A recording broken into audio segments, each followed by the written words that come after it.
Joining us now is Rick Humphrey. He's the sales manager for Nucor Buildings Group, the largest steel manufacturer in the country. Rick, we appreciate your time. Good to have you with us. My pleasure to be here, Jeff. Thank you. So tell us a bit about what you do in the company that you work for. Here in Texas, Nucor Buildings Group manufactures pre-engineered metal buildings. In Texas, we're responsible for the Mid-South distribution of our products. We have two brands that are manufactured here. One is American Buildings Company, and the other is Nucor Building Systems. I am the sales manager for the Nucor Building Systems side of things. We sell into a $650 million market in 13 states. We distribute, we go to business to market through a builder network. So we have remote salespeople in all of those territories that I've described to you, and I won't go into great detail, but think of the states between here and the Alabama-Mississippi line and north to the Illinois-Missouri line. So have you always been in sales? And if so, how did you find that was your calling? Did you have a paper route or go door to door selling seeds or whatever it was we did as kids? Yeah, it's funny how those things find you when you're a kid. I was always the best at selling the raffle tickets and doing all that kind of thing. But the other thing that's weird about my background is that while I was into sales, I also have a very technical brain. And so that kind of itch needed to be scratched when I was looking for a career. But I did start, I had two career paths potentially. One was going to be the law and the other was sales. And I didn't want to go to school anymore, so I went into sales. Is sales a lost art? Do you find that universities aren't teaching sales, or that because of the internet and the less face-to-face time? What is the state of sales to you? It's interesting. The sales, there's always ebb and flow on schools of thought for what a sales can do. Now, what we do here, Jeff, is a technical business-to-business model, and I believe in that model there will always be salespeople. What you see in the marketplace today, though, is that the customers have probably more information sometimes than the people who are selling to them. So in the old days of buyer beware, we are now in a world of seller beware. So in that way, skill is more important. The ability to qualify the people you're talking to, understand what their needs and where they're coming from, and to really determine if what they want from you is a fit for what you can do for them. So going back, what types of sales jobs did you have growing up? Oh, baby. I sold copiers, I sold ink, I sold paper, I sold insurance, and I failed pretty spectacularly at the insurance thing because I found that my heart wasn't in it and I wasn't committed to it. So I went into the construction business, and I found that I had an aptitude for it. It's very complex, spatial reasoning, three-dimensional thinking, and that kind of thing, and it just fit me. And I did that 40 years ago, and I've never not done it now. And what types of personality traits do you think are best suited for sales, and are any of those traits we might not expect or think of? Sure. I think that anyone of any personality type can sell, but qualifiers are, I would say, three things. One is that you have to be resilient. If you take rejection hard and you suffer losses, it's going to be a tough profession. Two, good sales professionals are intrinsically motivated. If you go into sales to make a lot of money and that's the reason that you do it, you're going to be miserable. Good salespeople burn with that competitive fire that you see, and they're doing it not because they happen to make money. It's a result of how they behave and the discipline they have. But they're doing it to win and just to beat the other guy. That's a characteristic. And I would say third, as a minor qualifier, you probably have to be likable. Do you have to be an extrovert? No, not at all. You should be curious, approachable, but the extrovert part is overrated. And sometimes, in fact, some customers they don't want the salesy guy, right? Well, so that gets to my next point, and that is the actual selling, the science of selling.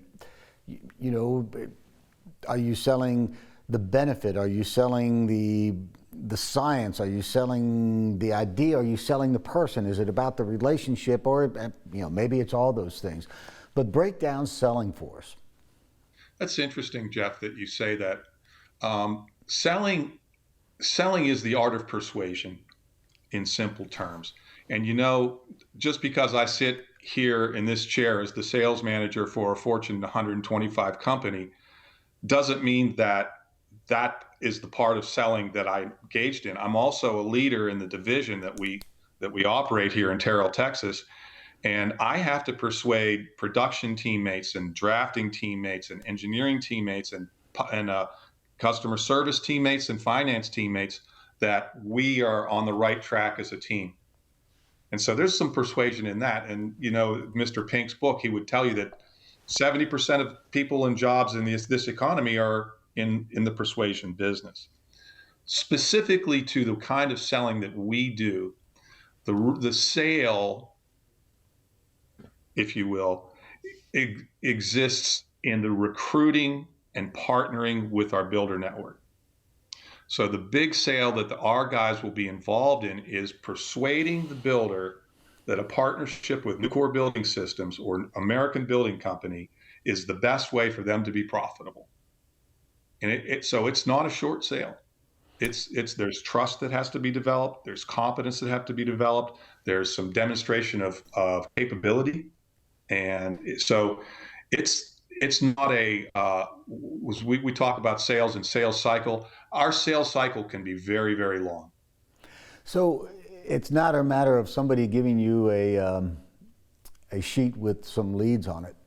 There are times when you've got to go do a little homework and figure out what makes what the corporate culture is, what makes that company tick. Perhaps the person you're selling to, what makes them tick. Is that a safe assumption? Absolutely. I'll share a story with you, Jeff. I was when I was with you guys in Mississippi, I had a district manager. We call them district sales managers in southern Louisiana, and he had this prospect, and this prospect was the guy. He's going to, make the territory go. And so he scheduled some time, and I went into the office with him, sat down in the conference room with the principal, and we spoke for an hour. And he had only allotted us 15 minutes, but the time went on, and I walked out, and the district sales manager goes, "What the hell was that? You never talked about us. You didn't talk about anything." I said, "No, I didn't. I wasn't gonna. I wanted to understand what the profit model for the company was. I wanted to understand the personality. I wanted to understand why they bought what they bought. I want to understand the structure of the company. How are we going to fit what we do into what it is that they do?"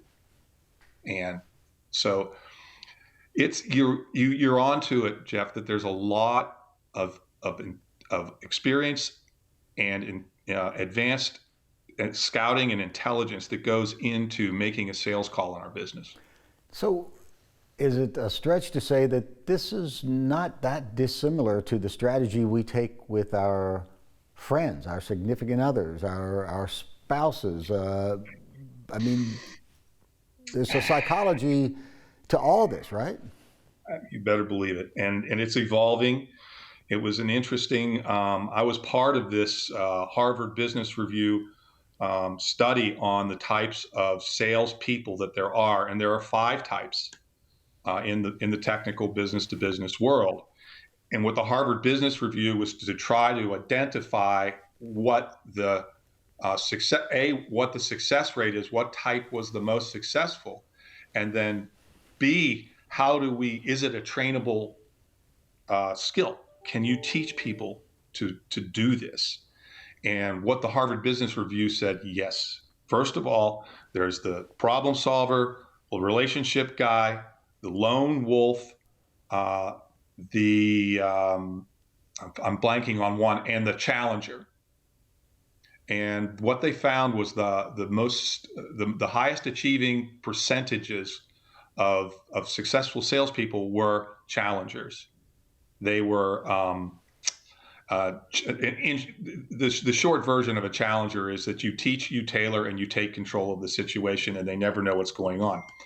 So, with regards to your point about how getting along with people, your significant others, the relationships, and all those sorts of things, um, I have had my significant others say to me, "Stop doing it. I know what you're doing." So, I mean, in a sense, where all of us are selling all the time, pretty much, but that doesn't have to be a bad thing, right?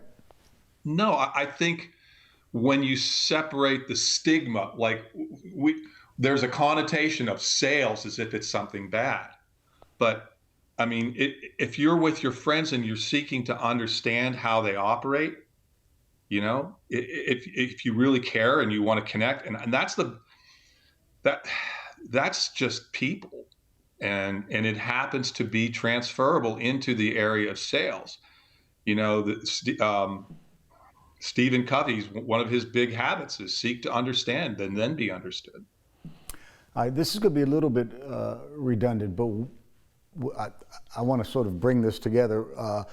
What makes a good salesperson? What would you look for if you were hiring a salesperson? What are the general characteristics? And I know we've talked about some of them, but I'd sort of like to reframe it and get them together. Yeah, I think that's wise. So I think the number one thing to be a good salesperson is you have to be what they call a self-starter, right? You have to have a work ethic. There's just going to be times you're going to have to outwork the other guy because the margins of victory are so thin. So the next characteristic that would play into that then is a competitive spirit. I tend to look at guys who played sports. They tend to be good. Not always, doesn't have to be, but for the most part, they're very, very competitive. And then, as I mentioned to you earlier, they intrinsically motivated is very important. And then resilient. And Jeff, we're in a world where we can do all of these psychological evaluations and we can have all these assessments. One of the assessments that has not been refined that really needs to be, that will determine people's achievement is grit. Grit as in just to be out there, keep working and working and handle rejection. What was it like when you started out in sales and you weren't, obviously you weren't where you are now, and you started getting just rejection after rejection? How did you cope with that? Quickly.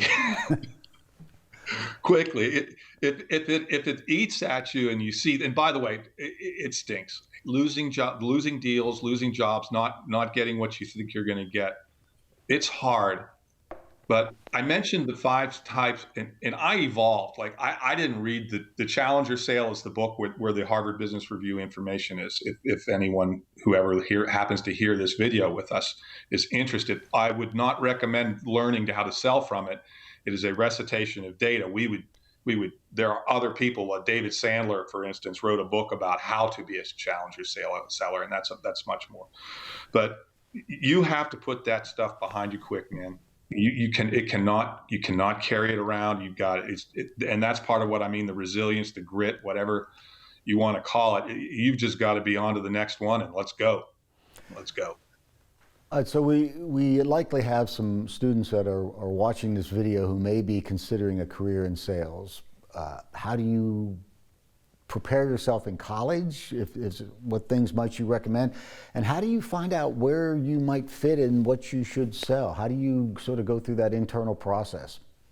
That is a really good question. I would encourage the students that would be interested in doing this to reach out to the corporations in the Starkville area or elsewhere to get summer commercial internships and get exposed to the business world and see if you like it. We've had now we're in a kind of a odd period where we're all working remotely. But on normal times, when we get back together, we have these interns that will come in and want to be an engineering intern or want to be a financial intern or want to be a commercial intern.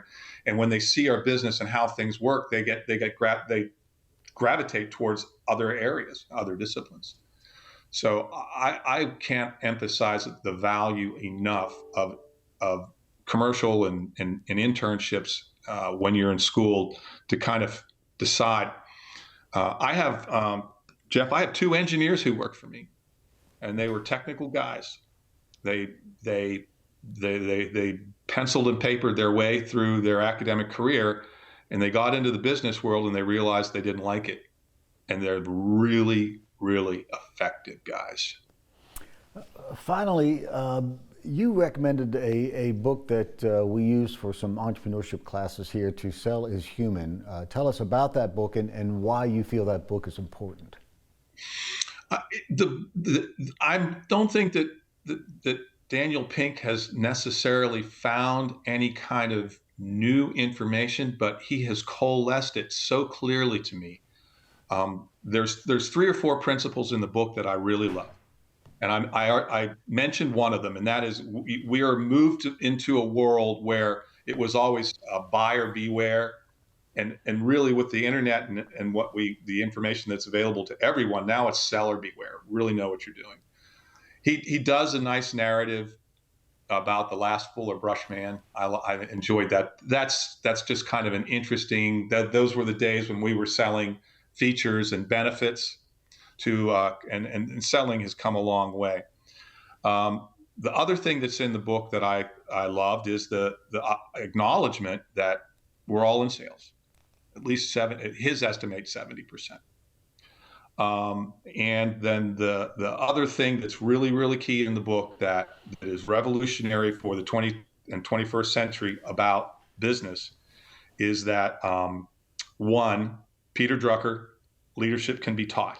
There's I think you and I remember a day when that guy's a natural born leader. He's going to, and yes, if we happen to have been exposed to very effective leaders, we will model their behavior subconsciously. But Peter Drucker identified the characteristics of what a good leader could do, and Daniel takes that head on. The other thing in there that he says is that Stephen Covey is very important. And I would suggest that anyone who's hearing this and hasn't exposed themselves to the 7 habits of highly effective people, that you give that book a read too, or take a class. And we teach it here, but it's a 3-day class. The salient point from Stephen Covey's work is that you can build a win-win. And that's what my guys do every day. We are not looking to, because the idea in a legal setting where one person wins and one person loses, you can't go through business being that. You've got to think about what's mutually beneficial for both parties in any transaction. So and then Daniel in the book gets into some mental model, frame of mind things about buoyancy, and maybe this plays into your question, Jeff, about what it takes. You can self-scout your frame of mind to evaluate how many positive thoughts you have versus how many negative thoughts. He refers to that as buoyancy. And if you are in a 3-to-1 ratio, between 3-to-1 and 4-to-1, that's optimal. And that's pretty hard to navigate probably, but I think it's helpful if you think if you're someone who is always kind of on the negative side and looking to blame other people for your situation, I do not recommend a career in business or sales. Well, I want to thank you very much for your time. Rick Humphrey, Sales Manager for the Nucor Buildings Group. We certainly appreciate your insights and sharing them with the students at Mississippi State University. My pleasure, Jeff. Thanks for having me.